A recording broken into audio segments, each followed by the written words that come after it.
Hi folks, my name is Paul Michael Donovan, and today I'm here to share some stories and songs from the history and culture of the Irish and the rebellion of the Irish in Ireland and then out here in Australia. The history of rebellion in Ireland goes back a long way, at least 800 years or more since the British occupation of Irish land. The Irish people, being the traditional owners of their own country, were forced off of their own lands in the name of capitalism and the British pastoral industry, among others.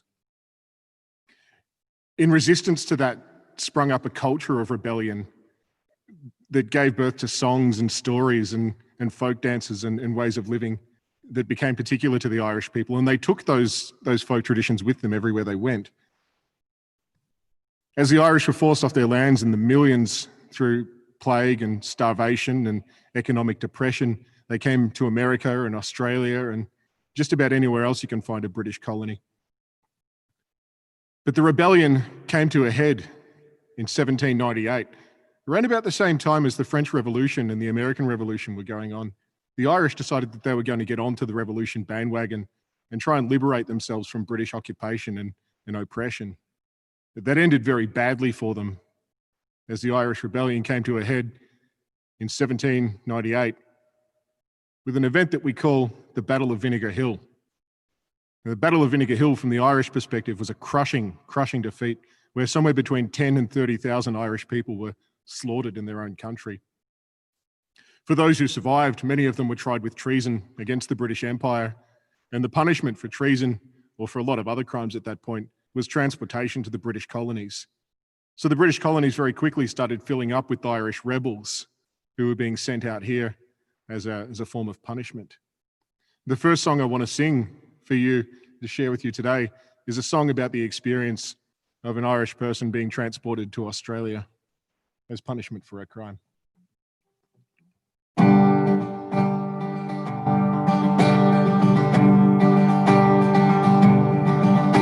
In a neat little town they call Belfast, apprentice at trade I was bound, and many's an hour sweet happiness I spent in that neat little town, till sad misfortune came over me, and I had to flee from the land, far away from me friends and relations, to follow a black velvet band. Her eyes, they shone like diamonds, I thought she was queen of the land, and her hair hung over her shoulder, tied up with a black velvet band. One evening as I went a strolling, not meaning to go very far, I spied a pretty young damsel parading her wares in a bar. A gold watch she took from her customer and placed it right into my hand. And the very next thing that I knew was I'd landed in Van Diemen's Land. Her eyes, they shone like diamonds, I thought she was queen of the land, and her hair hung over her shoulder, tied up with a black velvet band. Next morning before judge and jury and the court I had to appear, and the judge, he said, my young customer, the case against you is quite clear. For 7 long years I'm transporting you, you're going to Van Diemen's Land, far away from your friends and relations, to follow your black velvet band. Her eyes, they shone like diamonds, I thought she was queen of the land, and her hair hung over her shoulder, tied up with a black velvet band. Now come all you jolly young fellows, this warning now take by me. Beware of those pretty young damsels, beware of those pretty colleens. but they'll fill you with whiskey and porter, oh yeah, till you're unable to stand. And the very next thing that you'll know is you'll end up in Van Diemen's land. Now her eyes, they shone like diamonds. I thought she was queen of the land. And her hair hung over her shoulder, tied up with a black velvet band. Her eyes, they shone like diamonds. Thought she was queen of the land. And her hair hung over her shoulder, tied up with a black velvet band. Tied up with a black velvet band. Tied up with a black velvet band.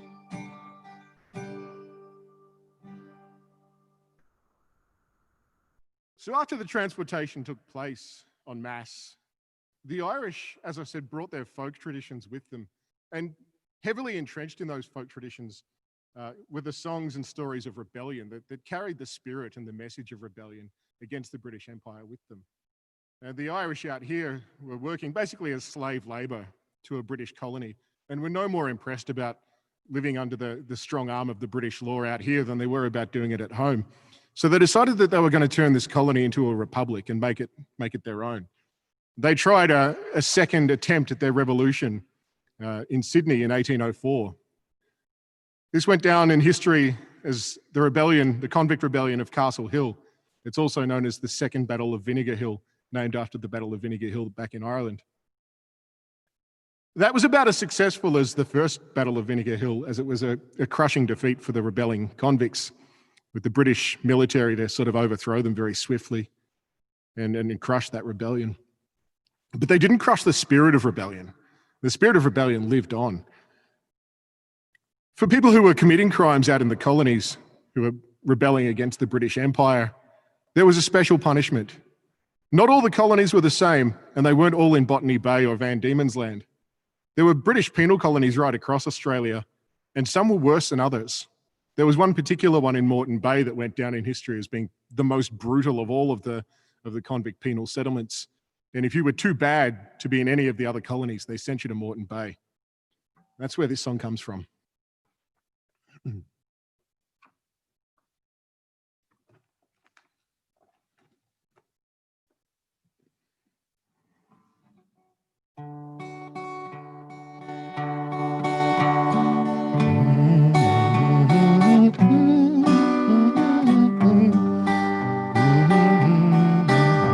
One Sunday morning as I went walking down Brisbane waters, I chanced to stray. I met a convict, his fate bewailing, as on the sunny river banks he lay. I am a native of Erin's Island, transported now from my native shore. They stole me from my aged parents and from the maiden who I adore. I've been a prisoner at Port Macquarie, at Norfolk Island and Emu Plains, at Castle Hill and Kirstoon Gabby, and all the settlements I've been in chains.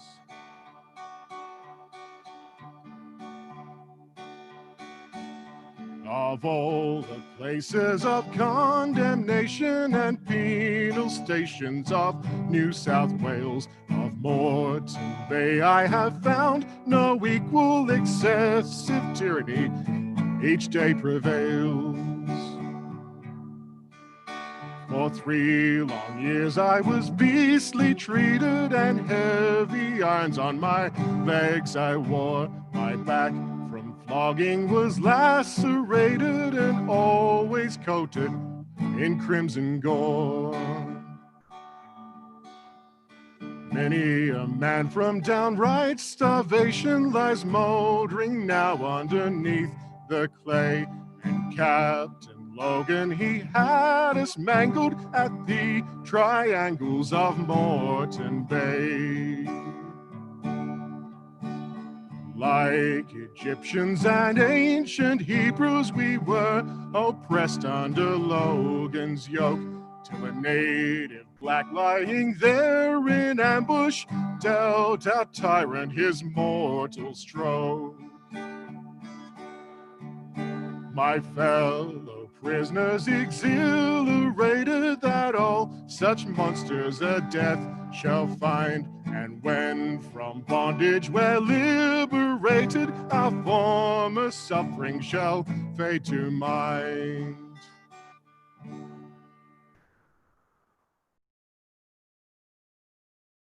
So that particular song was written about a brutal captain called Patrick Logan, who was well known for flogging the convicts and treating them very poorly. The convicts got very excited when a local Indigenous person from the Moreton Bay area speared and killed Captain Logan and released the convicts from his oppressive rule. So that's what that song was about. Incidentally, that particular song was chosen by Ned Kelly, famous Irish rebel out here in Australia, when he wrote his Jerilderie letter, which was designed to basically self-mythologize. He referenced that song as himself being the poor Irish convict who was oppressed under British rule. The next song I'd like to share with you is one that comes out of the continuation of that Irish rebel tradition.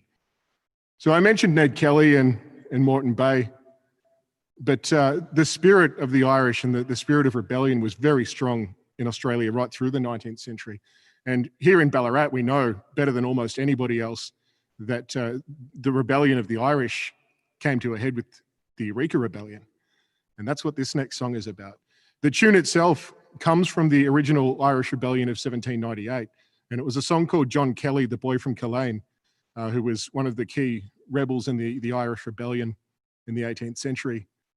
And the tune was reused much later on to mythologize the men of Eureka.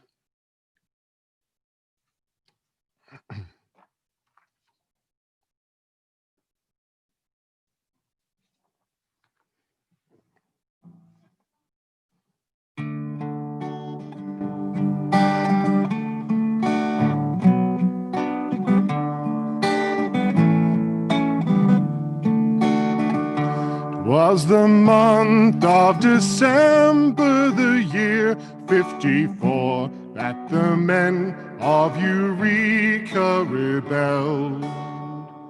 And they swore that the flag that they made for themselves ever proudly aloft would be held. Oh, the miners took arms in the stockade that day, and bold words passed from their mouths. We will stand by this flag and the stars that she bears, white stars on the cross of the South. Oh, the hot blood of heroes ran fierce through their veins. There was but one man they obeyed. The hero of heroes they chose from their ranks, Peter Lawler, the hero they made. Peter Lawler said, now we must stand by our guns, fear not the cannon's brave mouth. I see that the soldiers are gathering now to tear down the cross of the South. Captain Thomas, he charged the Eureka stockade with 300 troops by his side. Fire and steel met them there and they fell back again. The first of the miners had died. Now the smoke from the battle had scarce cleared away when soldiers came charging once more. And the miners were killed as they stood round their flag, or fell from the wounds that they bore. Bold Peter Lawler lay shot on the ground, where the soldiers had left him for dead. And the flag that he loved lay there by his side, the white stars all stained with red. Peter Lawler, he rose from his knees in the dust, wild words passed from his mouth. You can murder us all in black tyranny's name, but you can't kill the cross of the South. You can murder us all in black tyranny's name, but you can't kill the cross of the South. Thank you.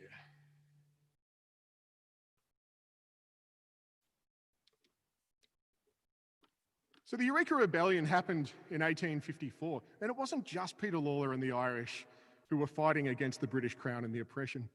Again, the miners at Eureka wrote up a Declaration of Independence, and they were using rhetoric and political slogans from the American Revolution, the War of Independence. They had every intention of launching a republic here in Australia, which they were to run collectively as basically as a socialist democracy. Ned Kelly was fiercely behind this idea some sort of 30 odd years later, and it became an Irish tradition out here in the colonies. So from 1854, we move on to the 1860s. And this is not so much a colonial song, but this became, in the 1860s, the unofficial Irish national anthem. It became the anthem of the Irish Republican movement, which is known as the Fenian movement.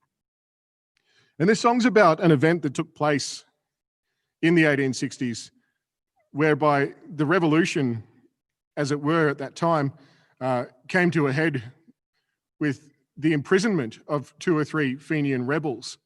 And they were in a carriage being taken through the English countryside towards basically a repurposed castle that was being used as a dungeon. And 20 or 30 Fenians, Irish Republicans, decided that they were going to free their mates from the prison while they were being transported. In attempting to do that, they opened fire on the carriage, and one of them accidentally, or maybe not so accidentally, shot a police officer. For that crime, they were all 20 of them were charged or tried with treason. And of the 20 or 30 that were tried, all bar 5 got away. Of the 5 that remained, 3 of them were found guilty. The other 2 were let go. And the 3 that were found guilty were executed. And this song's about them.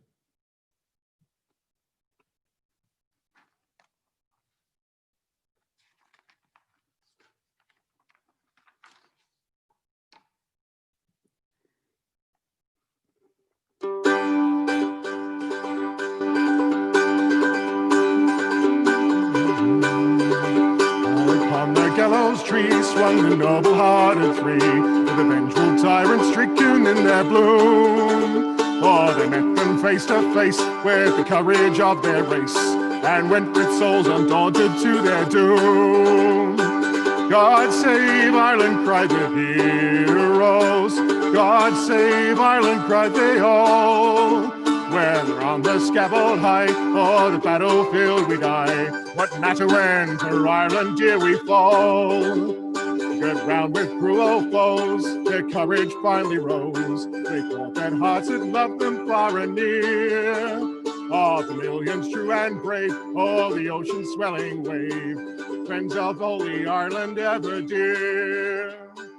God save Ireland, cried the heroes. God save Ireland, cried they all. Whether on the scaffold high or the battlefield we die, what matter when for Ireland dear we fall? Finally up the rugged stair rang their voices out in prayer, with England's fatal cord around them cast. Close beside the gallows tree, kissed like brothers lovingly, true to home and freedom to the last. God save Ireland, cried the heroes. God save Ireland, cried they all. Whether on the scaffold high or the battlefield we die, what matter when for Ireland dear we fall? Never till the latest day shall their memories pass away, all the gallant lives thus given for our land. But on the cause must go, to the joy, the will, the woe, till we make our nation free and grand. God save Ireland, cried the hero. God save Ireland, cried they all. Whether on the scaffold high or the battlefield we die, no matter when for Ireland dear we fall. God save Ireland, cried the heroes. God save Ireland, cried they all. Whether on the scaffold high or the battlefield we die, no matter when for Ireland dear we fall. No matter when for Ireland dear we fall.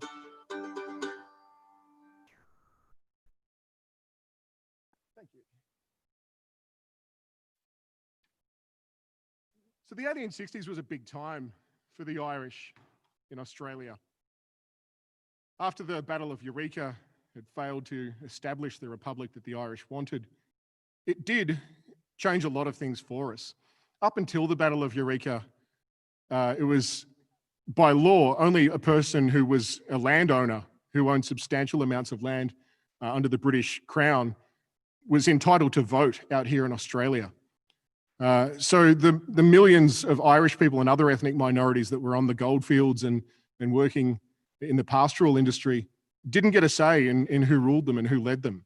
And one of the slogans of the Eureka Rebellion was no taxation without representation, which they borrowed from the United States. There were a lot of Americans leading the proceedings as well in Eureka. But what that did achieve for us, though, is that poor Irish people not only now had the vote, but as of the 1860s, we had a thing called the Selectors Act that came about that allowed Irish people, even poor ones, to be able to obtain small parcels of land that they could buy and own themselves. That was a game changer for the Irish out here in the colonies, because then for the first time ever, we were able to actually own land and become self-sufficient. And that's part of that movement was when my people came out here who were economic refugees from the Irish famine. So the Irish tradition of rebellion, I guess, got its second wind in the 1860s. And then the Irish became the working class, the proletariat, if you like, who drove the mills and the farms and the industries that kept the Australian economy in the 19th century and into the 20th century booming across the world. The pastoral industry was one of Australia's biggest economies at the turn of the 20th century and well into the 20th century, sending wool from the colonies out here in Australia and then, as of 1901, from the nation of Australia, and sending that wool back to Europe where it could be milled into tweed and blankets and other things like that. A lot of wool mills actually popped up around here too, even in Ballarat. The Sunnyside mill, just to name one, was from the 1870s. So the Irish became the shepherds and the shearers and the workers, and that became a very famous part of Australian culture, which, we talk about the swagman and the jolly swagman moving from one sheep station to the next and shearing and working across the landscape.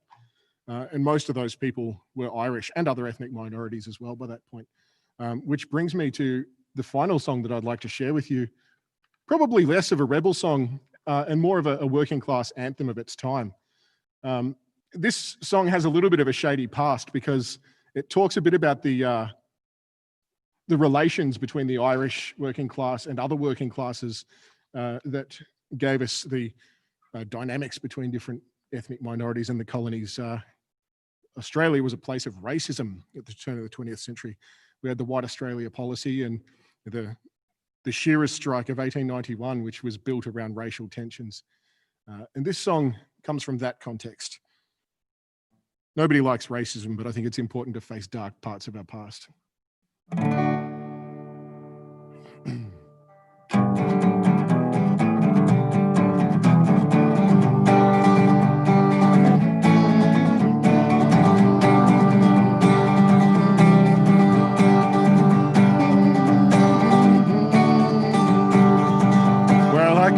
From the south, and me name is Field. When me shears they are properly steeled, to 100 or more I have very often peeled. Of course I'm a Rybak shearer. If I don't shear a telly before I go, me shears and stone in the river I'll throw. I'll never open sorbies or take another blow till I prove I'm a Rybak shearer. There's a bloke on the board, I heard him say that I couldn't shear me 100 sheep a day. Well, one fine day, mate, I'll show him the way. I'll prove I'm a Rybak shearer. If I don't share a tally before I go, me shears and tone in the river I'll throw. I'll never open sorbies or take another blow till I prove I'm a Rybak shearer. There's a bloke out east, or so I've heard. There's a bloke out east, he's got yellow skin, a very long nose, and he shaves on the chin with a voice like a billy goat hissing in a tin. He reckons he's a Rybak shearer. If I don't share a tally before I go, the shears and stone in the river I'll throw. I'll never open sorbies or take another blow till I prove I'm a Rybak shearer. There's a bloke up north, or so I've heard, got a face like a dried up buffalo turd. If you think that's ugly, well, you ought to see his bird. They reckon he's a Rybak shearer. If I don't share a tally before I go, me shears and stone in the river I'll throw. I'll never open sorbies or take another blow till I prove I'm a Rybak shearer. There's a swaggy up the creek, his name is Jack. He rolled into town with the swag on his back. He's asking for a job, cause he needed a few bob. Reckons he's a Rybak shearer.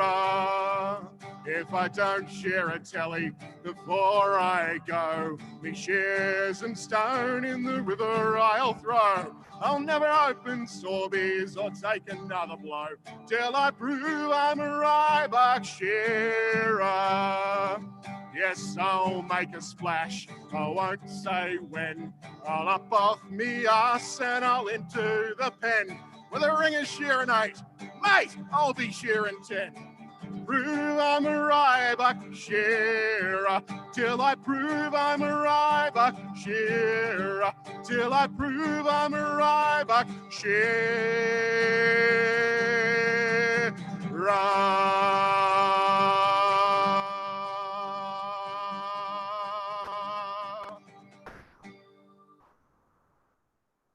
Thank you.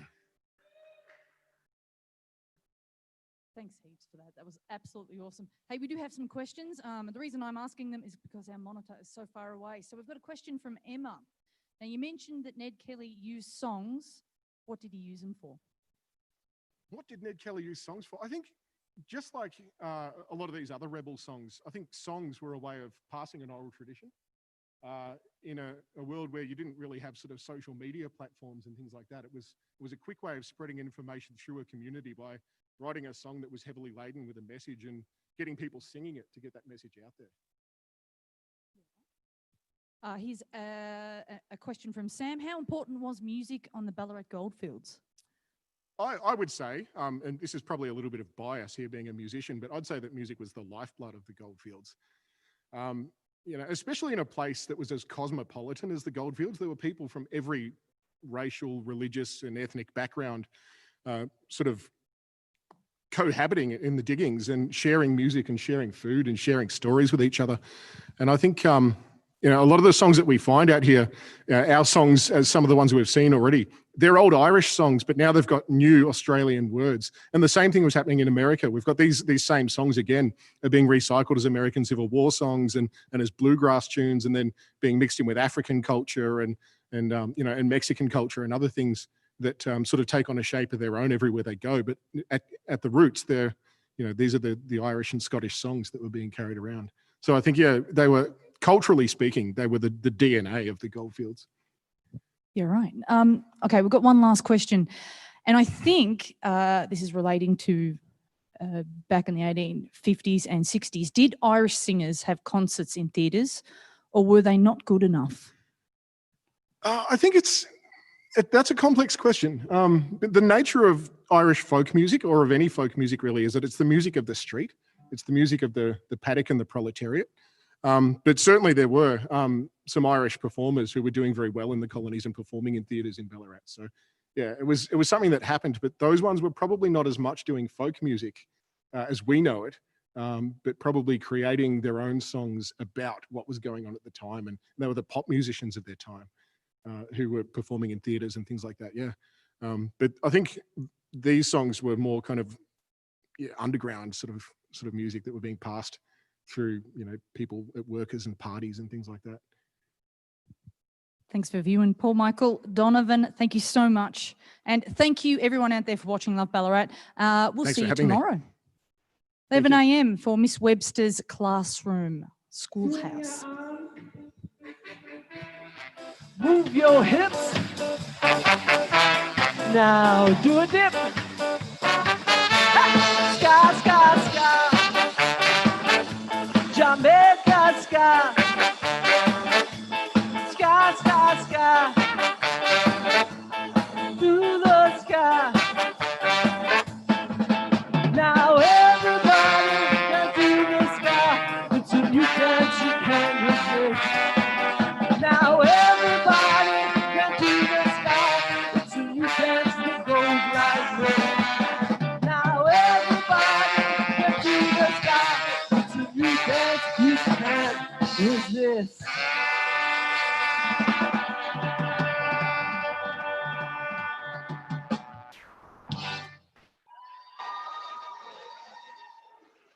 Merci beaucoup.